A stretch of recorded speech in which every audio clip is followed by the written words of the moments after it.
Assalamualaikum warahmatullahi wabarakatuh. Salam sejahtera untuk kita semua. Yang terhormat kepada dosen pengampu mata kuliah retorika serta teman-teman yang saya banggakan.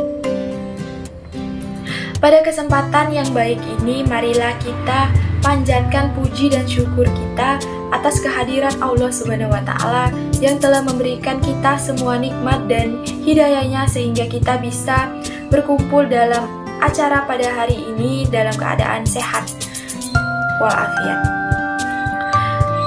Hadirin yang saya hormati, pidato singkat yang akan saya sampaikan kali ini menerangkan tentang bahaya merokok bagi kesehatan. Makan kuaci sambil salto, buka permen sambil tiduran. Karena sudah waktunya saya berpidato, maka dengar dan perhatikan.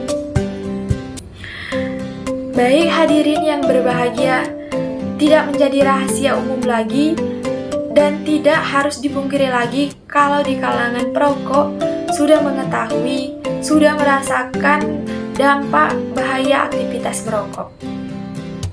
Bagaimana tidak, bahkan di bungkus rokok pun sudah terlihat dengan jelas peringatan tentang bahaya merokok.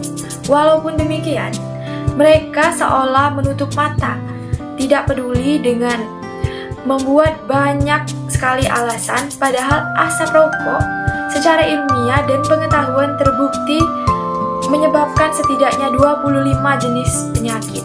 Bayangkan, 25 jenis penyakit. Seharusnya negara memperketat aturan merokok untuk melindungi kesehatan masyarakatnya. Namun, industri rokok semakin berkembang dan meluas. Salah satu dampak serius merokok adalah gangguan sistem sirkulasi darah yang memicu penyakit jantung, disebabkan dalam bahan rokok berisi bahan kimia seperti akrolin dan zat cair aldehida. Kedua zat tersebut mengandung kadar alkohol yang dapat merusak kesehatan. Hadirin sekalian, kita sudah sering sekali mendengar tentang bahaya merokok. Dalam satu batang rokok, terdapat 9 zat kimia berbahaya yang bisa merusak tubuh. Ada karbon monoksida yang bisa merusak paru-paru, ada nikotin, tar, hidrogen, sianida, dan lain sebagainya yang sangat berbahaya. Perokok bisa mendapatkan berbagai masalah kesehatan karena biasanya hal ini sering dilakukan berkala atau menjadi kebiasaan. Jika Anda masih awam dengan senyawa kimia di atas, mungkin Anda harus berpikir ulang karena zat-zat yang digunakan tersebut adalah zat untuk dimuat untuk hal-hal yang bisa merusak organ tubuh kita. Tapi sudah pahamkah Anda bahwa orang lain yang berada di sekitar perokok juga terkena bahayanya? Kita menyebut orang-orang yang ikut terkena asap rokok ini sebagai perokok pasif. Ternyata perokok pasif memiliki resiko yang jauh lebih tinggi dibandingkan dengan perokok aktif. Bagi Anda yang masuk dalam golongan perokok pasif, Anda bisa mengalami resiko masalah kesehatan. Anda juga punya risiko mengalami penurunan detak jantung, asma, kerusakan paru-paru, dan juga risiko mengidap kanker. Bahkan, asap juga dapat sangat berbahaya bagi ibu hamil. Janin dalam kandungan bisa mengalami keguguran prematur hingga cacat bawaan akibat asap rokok. Jadi, marilah kita bijak dalam merokok.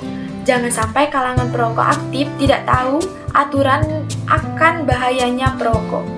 Bayangkan, bagaimana jika anggota keluarga kita mengidap penyakit dan kesehatannya terganggu akibat asap rokok yang kita keluarkan.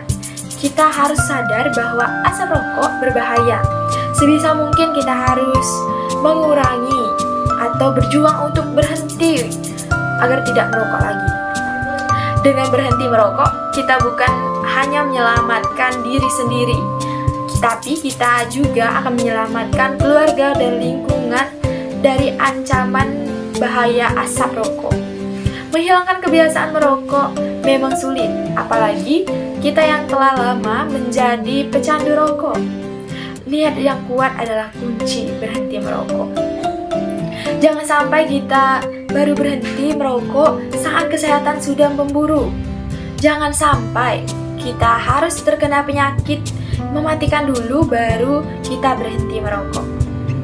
Jangan sampai keluarga kita ada yang sakit akibat asap rokok dulu, baru kita sadar akan bahaya merokok.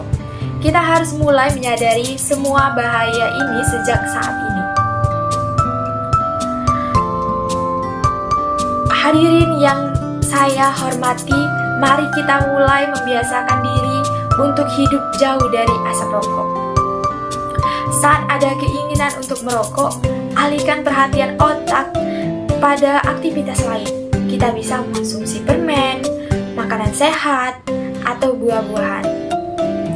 Selain itu, perbanyaklah olahraga agar tubuh kita kembali menjadi sehat. Ingatlah bahwa manfaat dari lingkungan yang bebas dari asap rokok bisa dirasakan oleh seluruh anggota keluarga.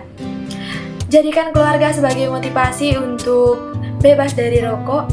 Kita memang punya hak untuk merokok, tapi keluarga dan orang lain yang ada di sekitar kita juga punya hak yang sama untuk hidup sehat, bebas dari asap rokok.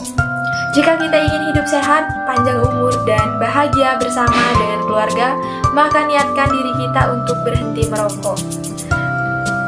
Berhenti merokok tidak perlu menunggu aturan dari pemerintah karena walaupun sudah banyak peraturan daerah yang ada dan juga sudah banyak larangan, semisal larangan merokok di tempat umum, tapi tidak sedikit pula para perokok tidak menaati peraturan tersebut. Kita sebagai masyarakat yang baik dan juga peduli orang lain maupun diri sendiri, marilah kita wujudkan hidup sehat tanpa asap rokok. Dimulai dari diri sendiri.